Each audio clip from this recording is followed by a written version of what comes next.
good afternoon. Welcome. I'm Amanda Olkey, Adult Education Director at the International Spy Museum in Washington, D.C.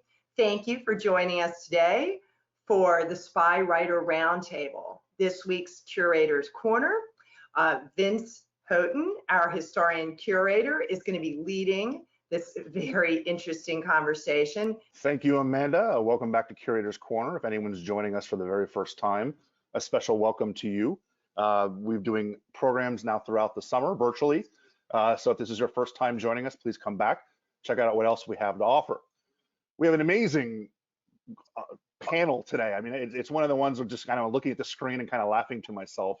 It's wonderful in a way that we're able to grab these people in different parts of the world, in the country, to bring them all together for this conversation. So I don't know what it looks like on your screen, but to my upper left, I'm going to introduce Jonna Mendez, who's a former chief of disguise at the CIA.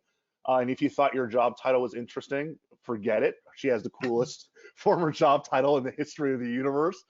Her operational experience included responsibilities in some of the most hostile theaters of the Cold War, including Havana, Beijing, Moscow, and even the Oval Office. And that's a wonderful story that you can find her talking about other places. She's currently an author, lecturer, teacher, and consultant on intelligence matters.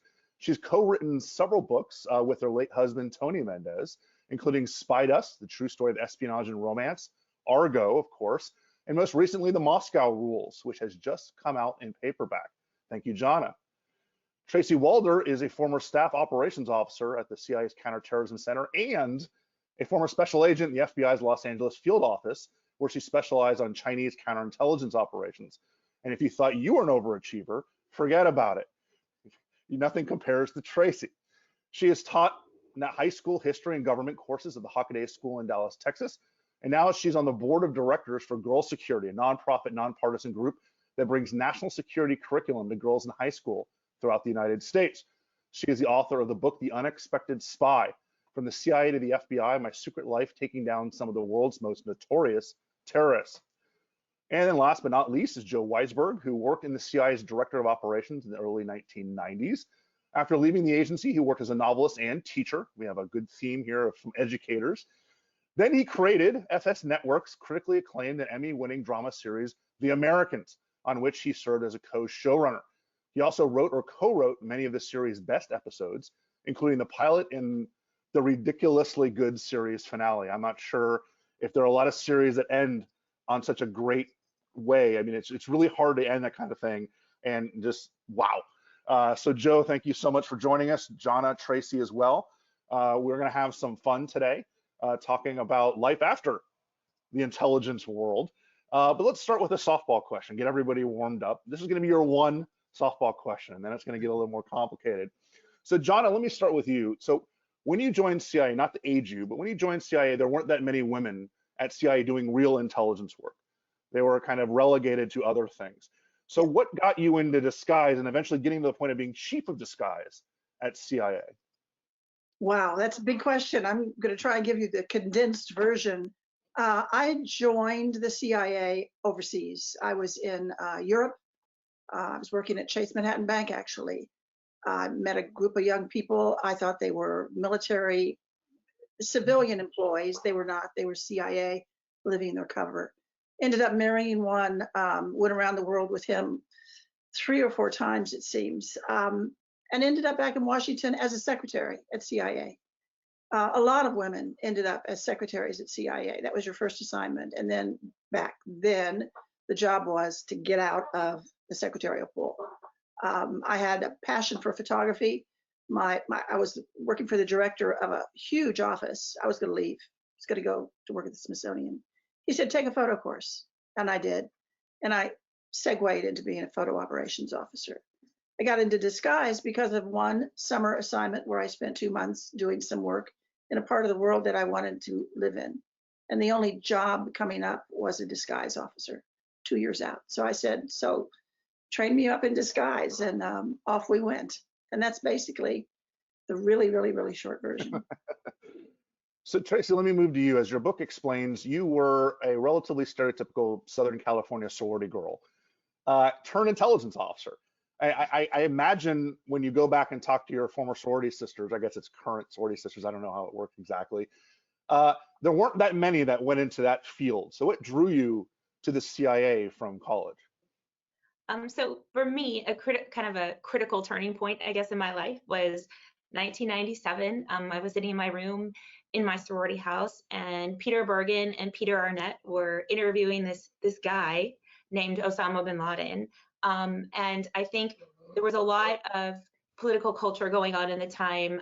There was a JCC close to where I was in school, that a gunman had come in, and I'm Jewish. And at that time, bin Laden had issued a fatwa against the United States, but also against the Jews. And I think that really piqued my interest, I guess, and made me curious about counterterrorism. What was it? Who was this guy? And so I went to a career fair at school, as one does, and saw a table for CIA. I knew that they did counterterrorism. I handed them my resume, and the rest is history, as they say. Yes. Well, Joe, so you went from a relatively elite Chicago prep school to Yale, which is the entry point to the CIA that's more late 1940s than necessarily 1990s. And I do have to commend you for, we've now gone about 6 minutes and you haven't mentioned that you went to Yale. So you were able to resist that urge that I know all of you Yale graduates have to mention that within the first 30 seconds of any conversation.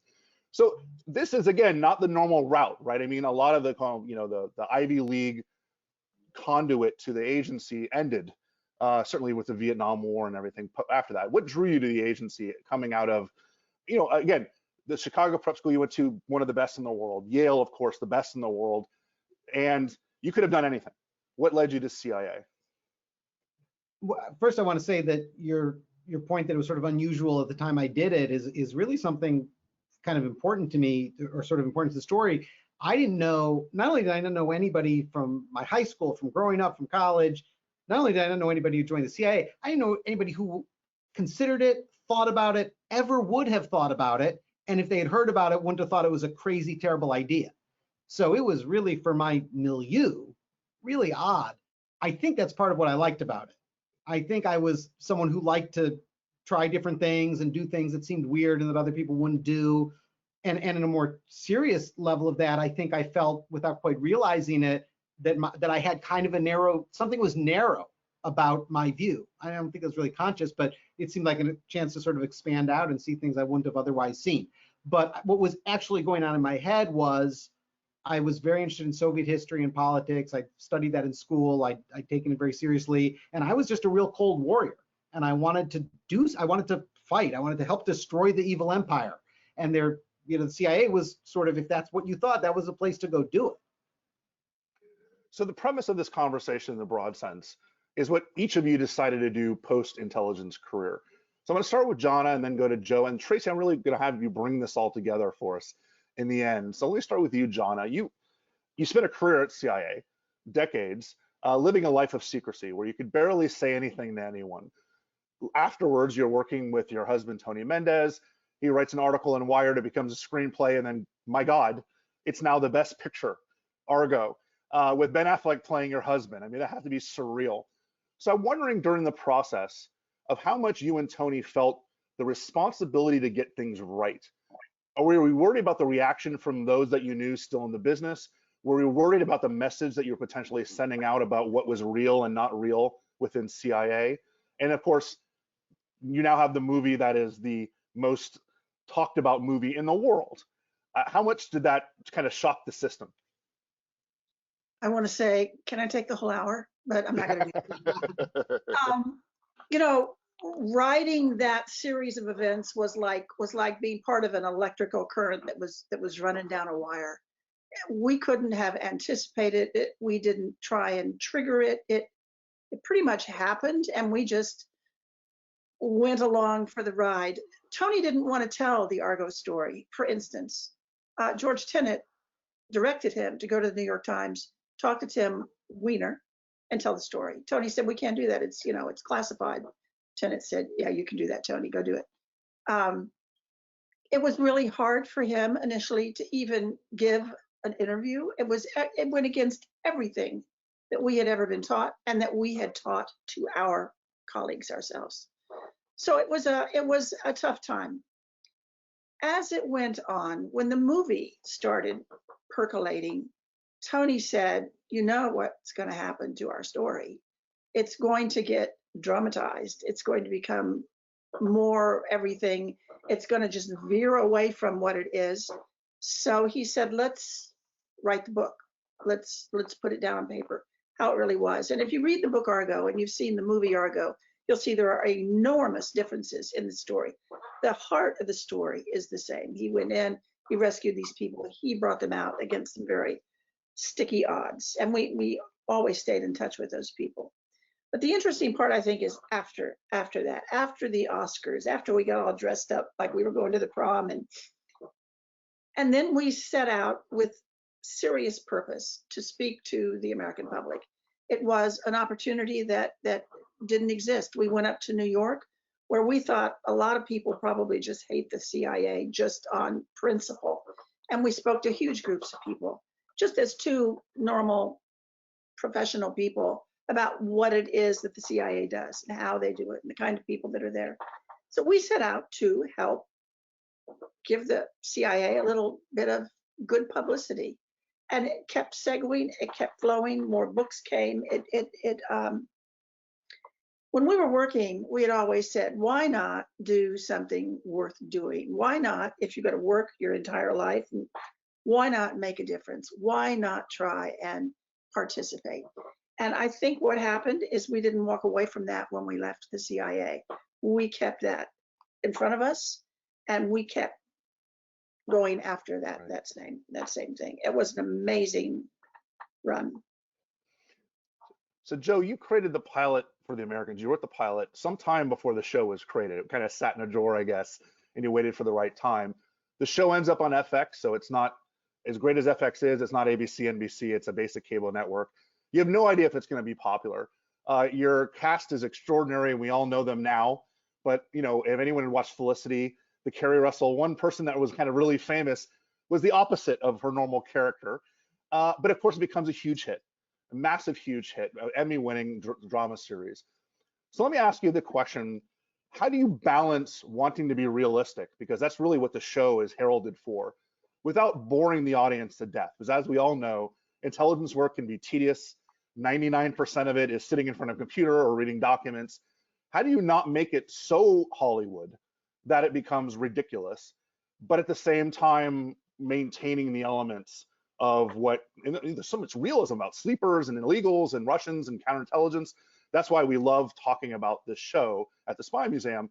How do you make that perfect balance that the show turned out to be?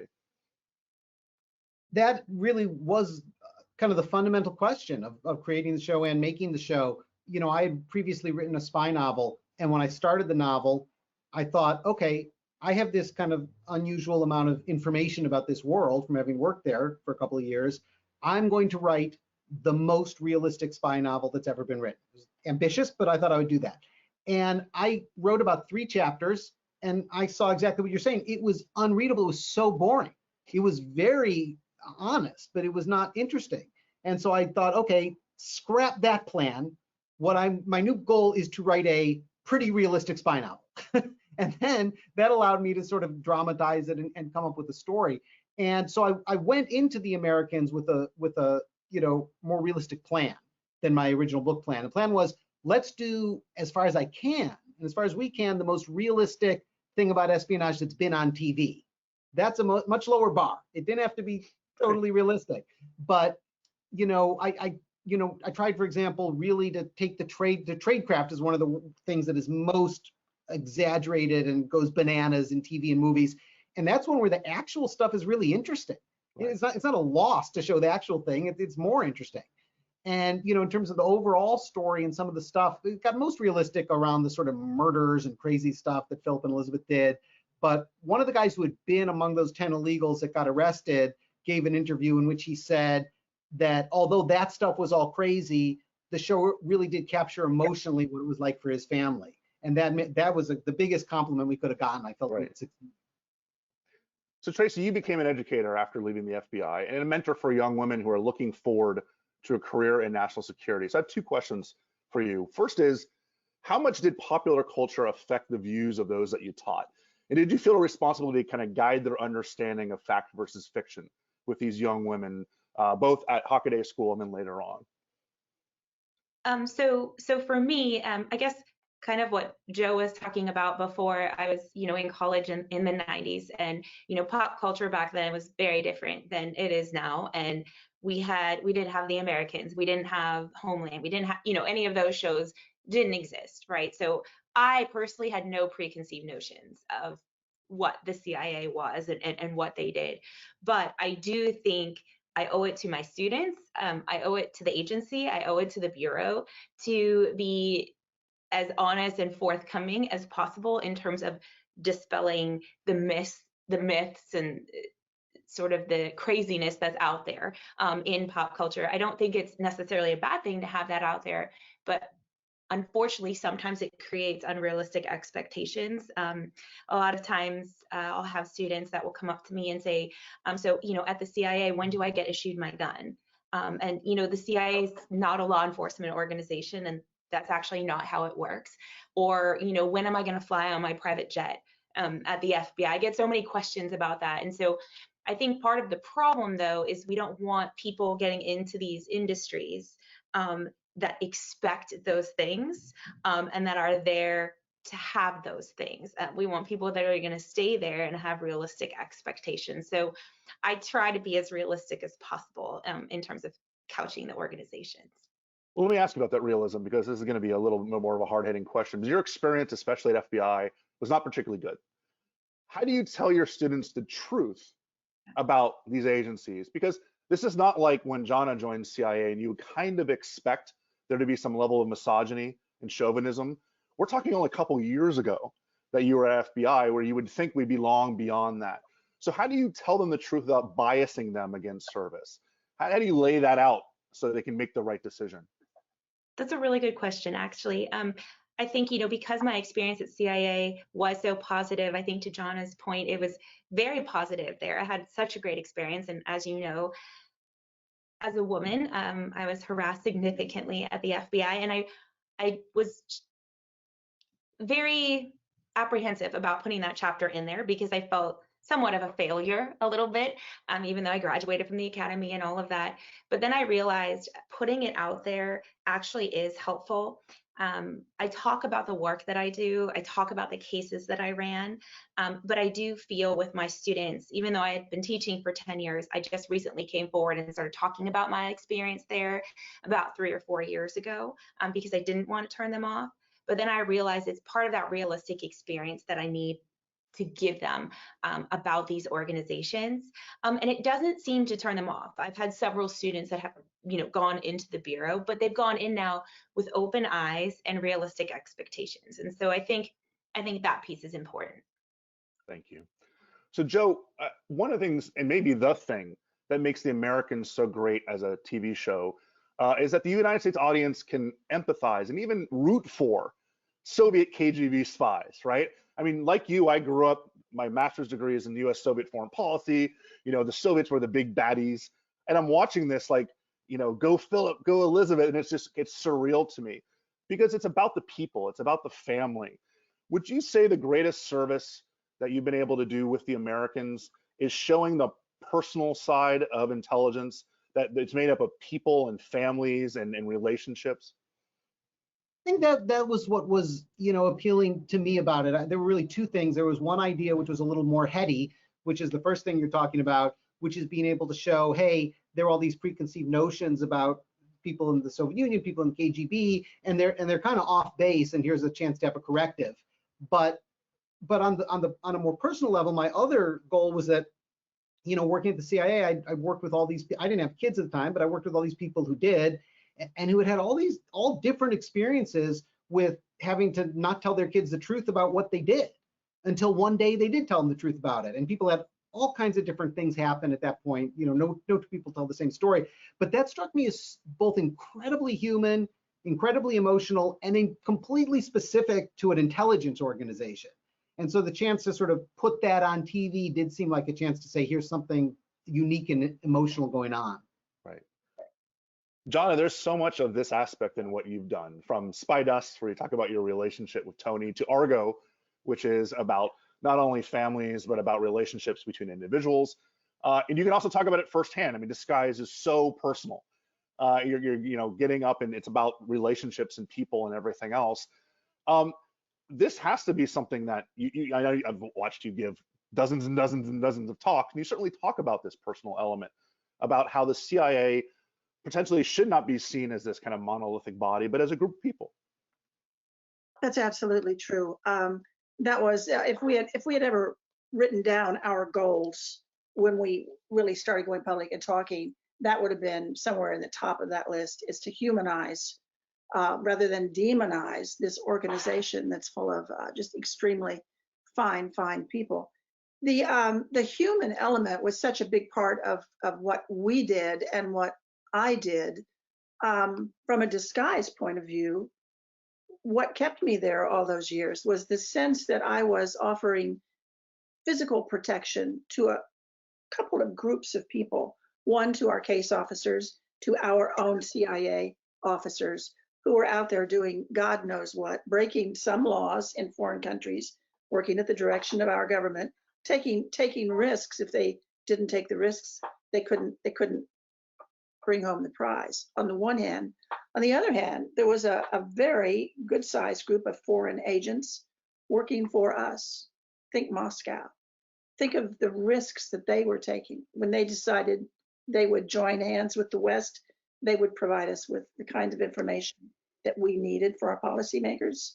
They were taking giant steps. And if they were caught, if they were apprehended, we all know what happened to them. There would be some kind of show trial and they would be executed. And there were a number of them that were executed. So using the disguise skills that we could deliver could allow our case officers to move away from the KGB surveillance and get over to the other side where they could meet with these agents that were risking their lives, working for us, could get the information, give them the requirements, keep the whole thing safe, keep everybody alive. I found that to be a very empowering, compelling reason to work and to keep doing the work. And then with the photography side of it, which was the first half of my career, was teaching those same foreign agents how to collect the information that we desperately needed without being caught. And that involved using those tiny cameras, some of which are in the museum, that we put in key fobs and Montblanc pens and lipsticks. We put them in everything, film cameras. The work was really satisfying. So Jonna, let me ask you a follow-up question. Because Joe mentioned the idea of being able to talk to one of the Russian 10 and kind of get the idea of, almost what he had done and a grade on that. You've now had the opportunity over the last, since the Cold War ended, to talk to many people who you were working against during the time that you were at CIA. Going back to this idea of people and family and individuals and relationships, what was the most shocking thing to you about meeting people from the other side? Kind of the fact that basically we are all alike. I'm talking about helping our government, making a difference, do something that matters. It's exactly what they thought they were doing for their government. It's the human element that just ties all of this together. I will never forget meeting our counterpart in a bar in Georgetown. This was arranged that we would meet him. A man who did what we did for them. And he brought a gift from Russia. It was one of those matryoshka. It was a small one with little bitty dolls inside of dolls inside of dolls. And Tony, who had worked directly against him, kind of discovered that there was no conversation that could be had. There was no common ground there that they could occupy. And so we kind of sat and we're drinking our things, and there's the matryoshka. And finally, the man's name was Oleg. He looks at Tony and he said, "That Xerox machine." And Tony just looks at him. He said, "Yeah." And Oleg said, "Brilliant." That was it.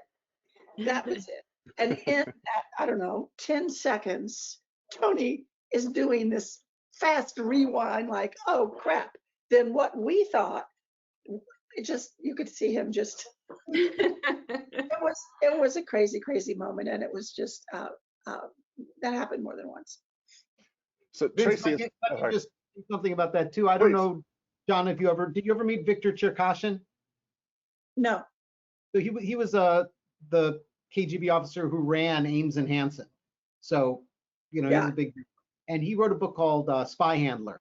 And it was very moving and influential book to me because it's probably back there. So I think I see Matrokin. Yeah, it's somewhere behind me. That's it. But you know, when he describes himself and his friends and colleagues at the KGB, boy, they sound a lot like me and my friends at the CIA. And that was a real surprise. I had so many prejudices against them that, and you couldn't deny it. The things he was writing weren't things you could make up. These were, as Jonna said, human beings trying to serve their country. Not all of them, but most of them. So Tracy, oh, sorry. They had slightly different rules. Our friend Oleg Kalugin, who's on the board of our spy museum and was a member of the KGB at one point, said they had basically one main rule at KGB, and that was that there were no rules. That was the rule. That was the rule they operated under. A little different than CIA. But a rule. Oleg likes to elaborate, perhaps a little. Yeah, it's in a police state there are some rules, but yes, Oleg is very colorful. Tracy, as somebody who really dedicated their time to focus on educating the next generation of leaders, let me ask you, and I'm going to ask Jonna and Joe as follow-up to this as well, but you've really kind of been on the ground so much. What do you see as the biggest problems facing those of us, and really it's all of us here, the museum as a whole, in correctly preparing the next generation for service and national security or intelligence? Like, is there one thing that's, I know it's, I'm putting you on the spot, right? I purposely didn't warn you about this question as I want it to be spontaneous. But what's the one thing that you go, God, you need to make sure they know X, because if they don't, we're in trouble? I think there's a couple, can I say two things? Would it be okay? So I think the first one, I think going back to what you were talking about with Jonna, sort of the humanity part of it, particularly because I dealt in terrorism. There's obviously a lot of hostility towards that. So obviously I don't empathize with terrorists, but I do try to share a lot of the conversations and things like that that I had with terrorists, with students, because I do think there are sort of these misunderstandings that are out there. But I would actually say one of the biggest things that I'm seeing that's lacking at education, and I taught at a very rigorous, very prestigious school, is understanding of understanding of geography and geopolitics. There's not that fundamental understanding and necessity of realizing why we need to be teaching those things. I mean, even in with Crimea, I was trying to teach my students about Crimea. When I just put up a map and showed them the issue and what they're really fighting over, right there, you know, students understood that. And I think part of the problem with foreign policy and national security and espionage is that it is complex, and that's okay. But we have to find a way to make it palatable and understandable to sort of that younger generation. And one of the easiest ways that we can do that is actually with an understanding of geography. Yeah. So Jonna and Joe, I'm gonna ask you a variation of this question. And so because you both tend to deal less with students and more directly with the public as a whole. So starting with Jonna, what would you argue is the biggest challenge to getting the public as a whole to correctly understanding the role of CIA and intelligence in a broader American national security? What are they missing? And feel free to bring as much politics into this as you want to. That's your purview, not mine. But what do you think is the most important message to get across to those that don't understand? You know, bringing politics in, I think I have a lot that I could say about politics, but I don't particularly like to say it in a venue like this because it just shuts down a group of people that would be listening. So let me answer and kind of pull the politics aside. Politics aside, the job of the CIA and most of the other pieces of the intelligence community is to collect facts, to look for patterns, to find out what are the plans and intentions, and to take what is basically the truth to the policymakers. It stops there. The policymakers take that information and they do what they think is best with the information that we provide to them. That's gotten a little muddied.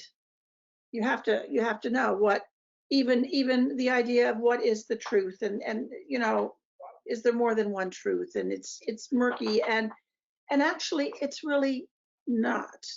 There are these basic facts that cannot be swept away and cannot be misused. They are the facts. I think until we kind of get to a place where we get back to that point where everyone accepts that these intelligence organizations are collecting, analyzing, writing opinions about the facts in the world, and that there is not a bias, and that here I go, and that there is no deep state.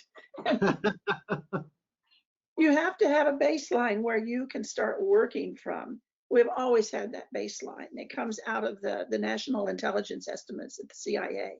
And when that information is no longer accepted, when it's questioned, this whole thing just starts crumbling.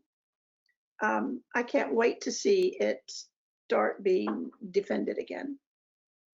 So Joe, same premise, same question. When you're thinking about, what needs to be done from your perspective of the general public based on not only the Americans, but also your CIA career, what do you think is the biggest roadblock standing in the way of the average American or the American public writ large understanding the role not only of American intelligence, but broader, right? You focus on Russian intelligence and understanding how this geopolitical dance works in the 21st century. Well, first I want to strongly agree with everything Jonna said. I think that's very important. And then I would just add that it's very tough with an intelligence organization because it's an organization that is built on secrecy. So to get the public a realistic assessment of an organization like that, it may just not happen.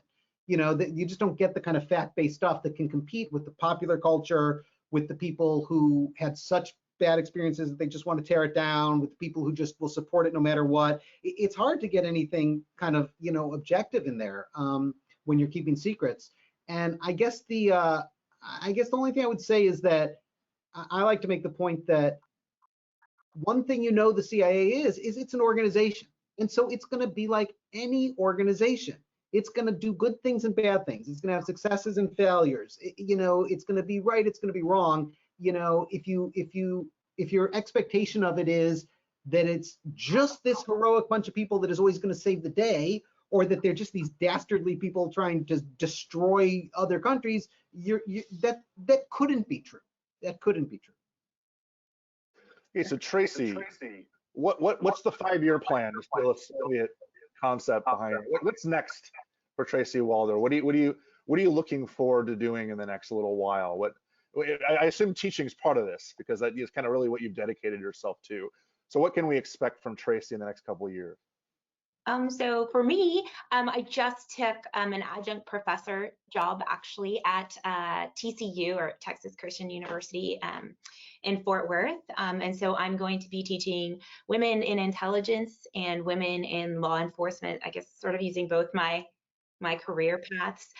So I'm really, really excited about that. I think kind of one of my biggest goals is to get more women into these professions. It's not that men aren't valuable, they absolutely are. But I think, the women's voice and women are pretty underrepresented in some of these organizations. And so I'm really excited now to be teaching at the college level and teaching students who will basically be going directly into the career field. So that's what's up next for me. Jonna, what do we got? Other than spending a lot of time at the Spy Museum helping us out, what's next for Jonna? Well, that's always been fun. This quarantine kind of threw my plans into a bit of a turmoil. I thought I had my year mapped out, and then it got unmapped suddenly. So after painting my condominium, falling off the ladder only once, I'm past that. I thought I'd start a new book, and I'm 85, 90 pages into that book, and that's quite entertaining until I sprained my wrist yesterday. I'm sitting here with my wrist being protected by some Trader Joe peas, frozen. So we're healing as we speak. Working on that book is going to be the next piece that I that I have underway, and it was actually requested. My agent thought that a memoir, my memoir, A Woman in the CIA, would be interesting, and so I kind of sketched something out for them, and they said, well, this is all very rosy, peachy, lovely, optimistic. Weren't there some problems? I said, well, no, it was pretty straightforward. I was good at what I did, and the career went great. And then I started thinking, these are like breadcrumbs. I put them somewhere, and I thought, well, there was this, and then there was that thing that happened. Actually, that thing that happened was really awful. So I'm sprinkling some of those, some of the misogyny into my very optimistic career review. And I know you've been spending time making sure that people understand the legacy of your late husband, Tony, who, for those of anyone who is younger, there he is. There he is. Wow. Hi, Tony. Yeah, for most of the people who are younger, they only know him as Ben Affleck, basically, from Argo, and they don't necessarily got the chance to learn the real Tony Mendez. And so I know you've been kind of setting out to make sure people understand who your husband was. He was a great guy. He was an artist when he was interviewed for the CIA. He was working in Denver. He was drawing wiring harnesses for Titan II missiles. An artist. I mean, this is what he was doing to make money so he could paint pictures at night. And he met one of our recruiters and had this interview. And Tony came away and thought, what if I want an artist for the CIA? What would he do? Well, they couldn't tell him because it was classified. So they finally hired him, of course. Actually, they hired him rather quickly. And it turned out they wanted a counterfeiter forger. And Tony was excellent at that. He had exquisite hand-eye. He could and did do most things. And I would just one tiny story. He was so good that we oversaw some of the printing, some of the official American documents that go around the world. We were at Dulles Airport once, going to France, got to the front of the line with a mountain of luggage and a little boy, and Tony hands the passports over. Now, Tony at this point was Mr. Documents. He was the guy. Hands the passports, and the French Air France guy holds it like this, and he said, oh, I'm so sorry, she has expired. So Tony comes over to the mountain of luggage and me and our 3-year-old, and he looks at me and he said, 5 minutes in the men's room, I can fix this. And I said, Tony, I think that would be a felony. This is certainly before 9/11, right? Where you end up in Gitmo now if you do that. So let's. Yeah. So this was about your moral compass too. This was just his gut reaction. He wasn't really going to do it, but he wanted me to know that he could do it. So he went to the passport office and he had a new passport the next day. The passport office is excellent, and off we went. So Joe, same question for you. I know that you're working on a book as well. Yeah, I'm working on a couple TV projects, but not espionage related. And then I'm working on a nonfiction book about kind of Soviet history and Russian history and politics, and the kind of idea, the premise that I misunderstood a lot about the Soviet Union at the time. And I think that some of the mistakes I made are being made more broadly in trying to understand Russia today. Great. Oh, I see Amanda has popped up on the screen. That means it's Q&A time. We want to open this up so the audience. We have just been getting great questions throughout this, and some are very targeted and some are broad, but I love this question, and I bet you've never been asked this. This comes to us from London, from a PhD student who is focusing on the relationship of intelligence studies and performance. And this is wild. They want to know, how does it compare to be a civilian now? You find yourself as a civilian, do you perform the role of a spy? And how did that compare to when you were a spy and had to perform the role of being a civilian? I think that's a heck of a question. Who are you directing it to? That's for whoever is willing to take that on. I would I would suggest that being a spy and having the cover of being a civilian might be actually more straightforward than the flip side of it, being a civilian and actually doing spy-like things. On the one hand, you're inside the structure, you're inside of the paradigm. If you're a spy living your cover, you know how to do that. I mean, they train you, enormous training. You have all kinds of support. You're in the system. But if you're a civilian, you're outside of all of that. You are on your own. It depends on where you are and what you're doing and who you're after and who your target is and you know what you need to get. I think the inside position would be easier to maintain. So Joe, let me tweak this question for you. I mean, do you think it's more difficult or it's a bigger skill set for Matthew and Carrie to play Philip and Elizabeth than it would be for any case officer to pretend to be a business person or something else? Is that harder to do? I think Jonna hinted at the whole training aspect of it, but obviously actors, you know, they go to Juilliard and they get trained in other things like that too as well. Or is it so similar that maybe there should be a closer relationship between acting and being a case officer? Yeah, I've heard both them and others make that point a lot, that there is a great similarity. There's a lot of acting in both cases, which I think is pretty interesting. It's in a sort of connected. Somebody might have to draw this connection better than I can, but one of the most interesting things I ever heard them say about all this was that, you know, obviously when they're actors, they're in a role and they're playing some part. When they were in disguise on the show, that was their favorite thing. They felt that a lot of actors will tell you that what they love about acting is that it liberates them. They don't have to be themselves anymore. They can be somebody else for a while. When they were in disguise, they felt that like times 100. And they just it was like their characters, their acting characters were liberated. And it was really a great experience. So I thought that was pretty great. That's one of the things that made your show so exceptional. I was watching the disguise pieces of it, you know, really, really closely. And he in particular would not just put on those mousy wigs and, you know, turn into this kind of nerd sort of, but he immersed himself in it. And that's just, to me, it just made me beam to watch him play those roles. He was excellent at it. Excellent.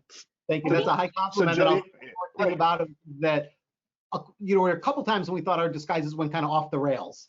And then this book came out, somebody had taken all these photographs of Stasi agents in disguise, and they looked like our most bizarre ones.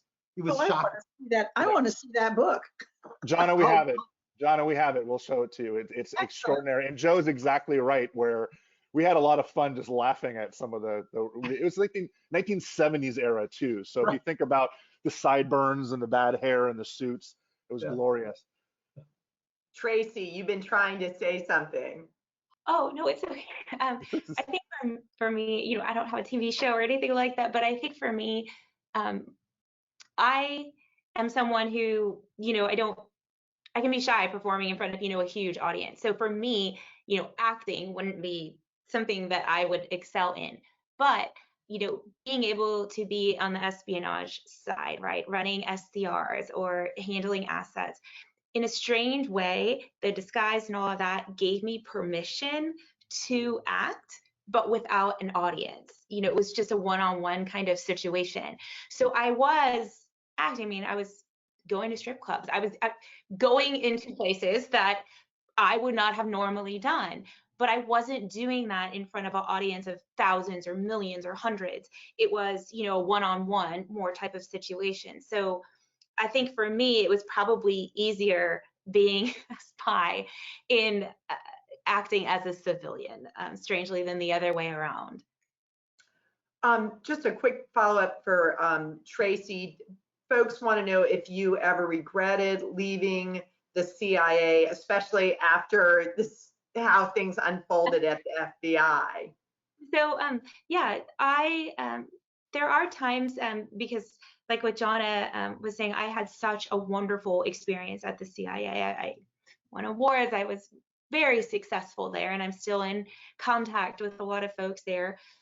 I don't know that I regret leaving, because the reason that I left, which was the whole overseas, I had become burnt out, is something that will never change about the agency and should never change about the agency. So I think I left for the right reasons. However, I think the regret may be in that I was naive in terms of how the Bureau would be. I think that's more where the regret is. I miss the camaraderie of the agency. I miss the people, you know, what we had talked about before. But I don't necessarily have a regret. And for those, let me jump in real quick. For those who are going to read Tracy's book and haven't yet, which that's the list at this point, you were around presidents and vice presidents and directors of agencies, so you were highly successful in your job at CIA. So this is one where you got to see, not only at a desk at the basement of Langley, but you were in the middle of everything there too. I just want to let people know that that's the kind of person that you're hearing from. All right, Amanda, sorry. No, that's okay. This one was rather specifically for Joe about people identifying strongly with the protagonists of stories, whether they're good or evil. And how did you feel about creating these protagonists who were doing, terrible things to Americans?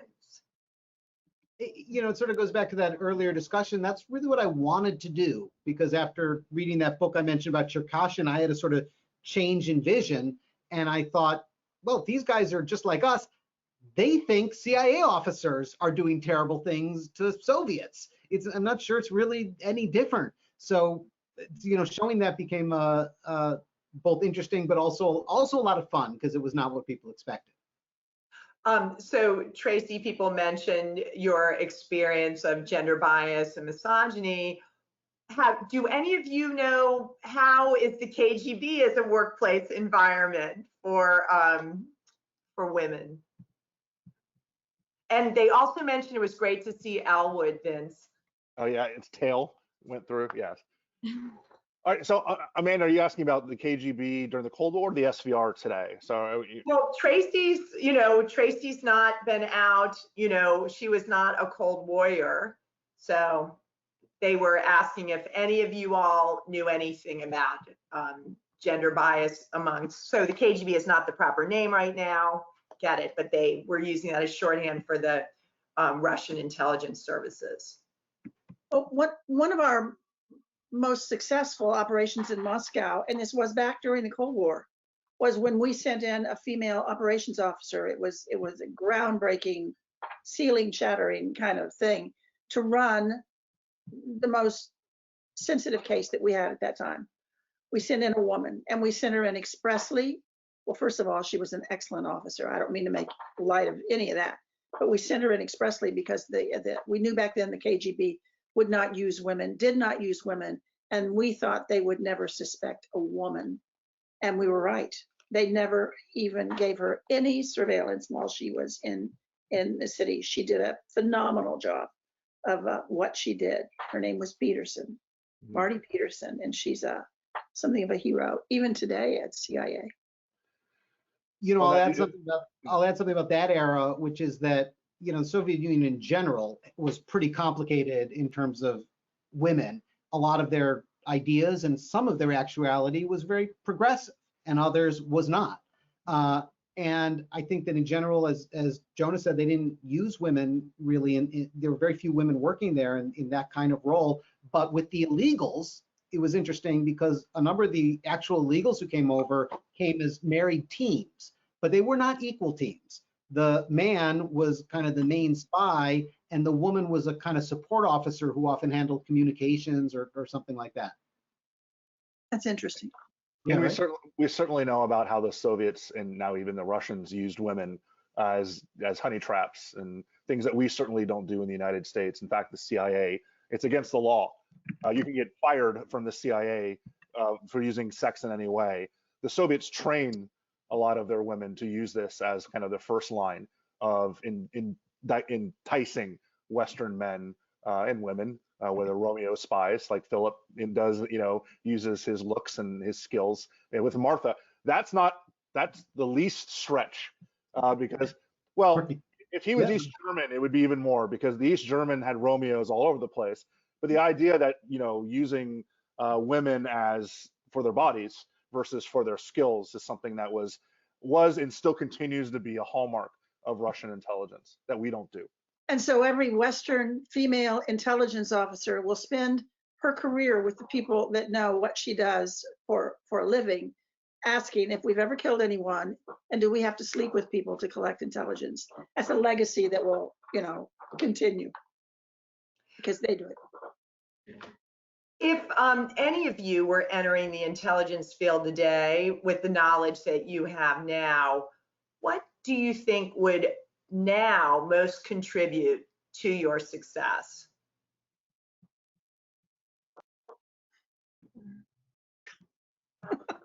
They're good questions when everyone's like, that's really, I Really think good about that. question. I think the knowledge that the CIA at least was really pretty much a merit-based organization, and that's sort of the ladder that I climbed.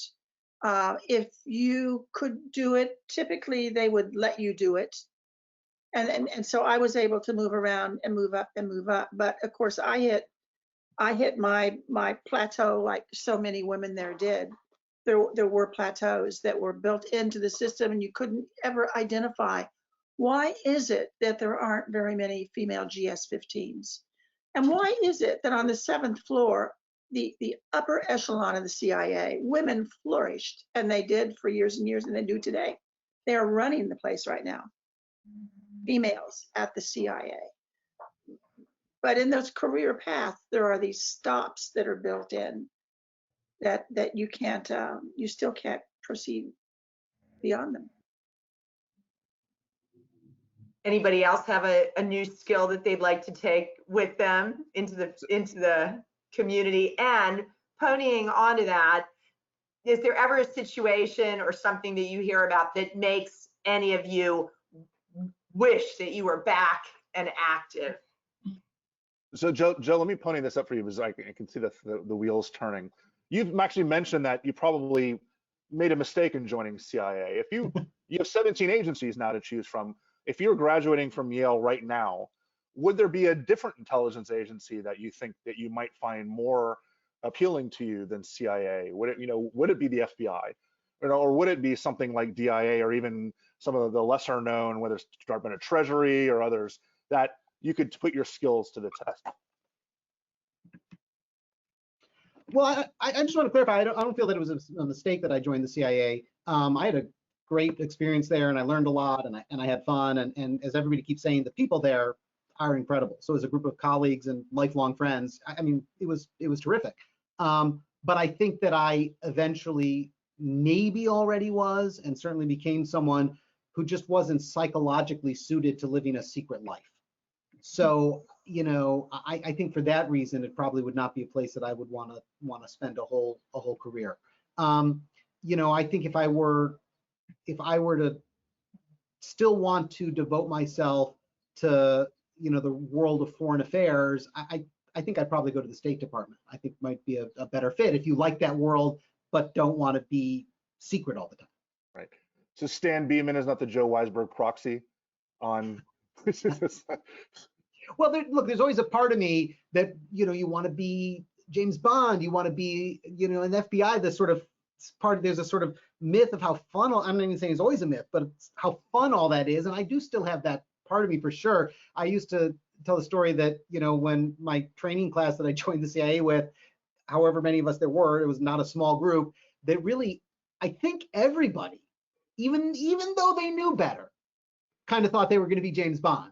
And then the very first thing that happens in your training is you're in a months-long course where you sit in a room, and literally the course is called Administrative Structure of the CIA. And by the end of that course, you are cured of your illusions. Then some of them come back a little bit. But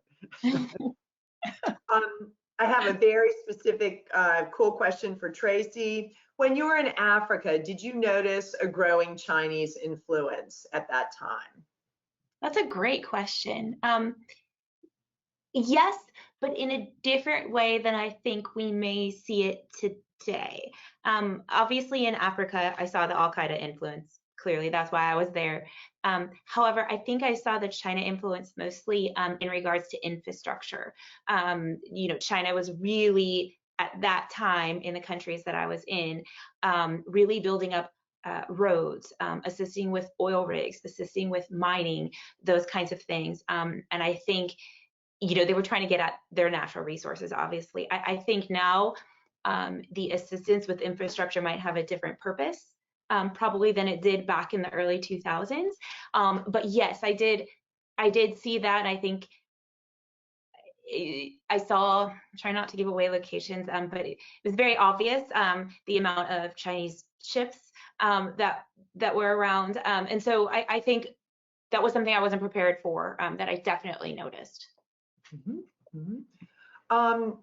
Jonna, a disguise one. What are the differences and challenges between preparing a short-term disguise like Argo or a long-term one such as the folks in the Americans were living? So. Oh boy, well, disguise was just, it was location dependent. It was situational. It was every time you did a disguise, you had to interview the person to get all the information. Where are you going to be? Is it humid? What's the climate? Are you inside or outside? Are you trying to fill people across the table from you or across a room for you? For how long do you have to wear this thing before you can get out of it? It was a requirement definition that was really long. And then you would if it was someone who's going to be debriefing someone overseas for a week across the table every day, same thing, we might actually dye that person's hair. We might make more permanent changes to them, permanent disguises. If they could, if we had 2 weeks, we might let them grow a little bit of a beard or a mustache. We could do it that way to the extent that you could go through airport immigration in your disguise and it wouldn't be fake and phony. It would be actually real. Those were easy for us. They were more difficult for the person who had to grow the beard. The short-term disguises came with their own limits. If you put on a wig or a toupee or a mustache or a beard, or you better know how to wear it. You need to wear it well, because there's nothing worse than having someone across the table from you discover that you are wearing a disguise. It kind of puts a crimp in whatever you're doing. Well, I think with the mustache half falling off. Yeah, not good. I think for our last question, everybody needs some help with their viewing lists. And what are they going to watch? We might be loosening up, but we still are going to be home a lot. Are there any shows besides the Americans that you think have good realism, or at least attempt towards realism? I'm going to go with a book, because one of my favorite books is called Ashendon by Somerset Maugham. And it's a spy story that is deeply, deeply realistic, but also a lot of fun and a great read. What's it called? Ashendon. Oh, okay. Yeah, reading or viewing. That was great. Thank you for taking us into the book world. And you can also just say, Moscow Rules by Jonna Mendez. Or Tracy, maybe you want to promote a certain book that you've written. For me, the most realistic, and this is a movie, so it's not really fair. But again, I wasn't around sort of in the Cold War era. But for me, one of the more realistic, although it still is Hollywood, it is probably Zero Dark 30 by Catherine Bigelow. Just because it was the life that I had lived during the time that I was there. It's not without its Hollywoodness, I guess, but I do believe that there are portions of it that are realistic. And for novelty, let me throw in that I'm the one who never watches any spy stuff. I just do not. Jason Bourne, all of it, almost all of it. Alias, I never saw it. I don't watch because it irritates me, because it's not right. I watched The Americans. I binge watched. Amanda Oki, you might remember, I binge watched The Americans. It took me like 2 weeks because I didn't know you were on for 6 seasons. Now in my quarantine, I'm dipping into my treasure trove of things I've never seen. And I just finished Homeland. I'm the last one. I must be the last one. I've never seen it. and it wasn't as bad as I thought it would be. It's fun. It's a But lot of fun. I'm not putting it out there. But Carrie, Carrie would have never ever made it. It would have thrown her out. You know what? You just answered a question that someone had that I didn't get to. They wanted to know if someone like that would have made it. So Well, let me round it off by going international and saying this: the third season of Fauda just went up on Netflix, and it's an Israeli spy special operations series that's exceptionally good, and it gets as close as the Americans does when we're talking about things like tradecraft and how they work against a constant threat. If you're willing to read, you're gonna have to, because it's in English if it's dubbed, but mostly it's subtitled from Hebrew and Arabic and other things. But Fauda is exceptionally good and very realistic as well. Great. Well, I want to thank everybody. We're just a few minutes over, but no one will mind that. I have to thank you all so much for joining us. This program, like others, will appear on our YouTube channel if you want to see it again. We hope you'll join us for other programs. We have a pretty cool happy hour at 5:30 Eastern time tonight. Vince will be back with us. He's going to be talking about balloon spies, and his guest will be the chief scientist of NASA, Jim Green. So we have got more treasures in store for you, and we hope you'll check our website for other programs that we're offering. And if you like this or other things that we're doing and you want to contribute to our mission resilience, we'd sure appreciate it, because we want to keep doing this. So thank you, everyone. Stay well. Thanks, everybody. Thank you.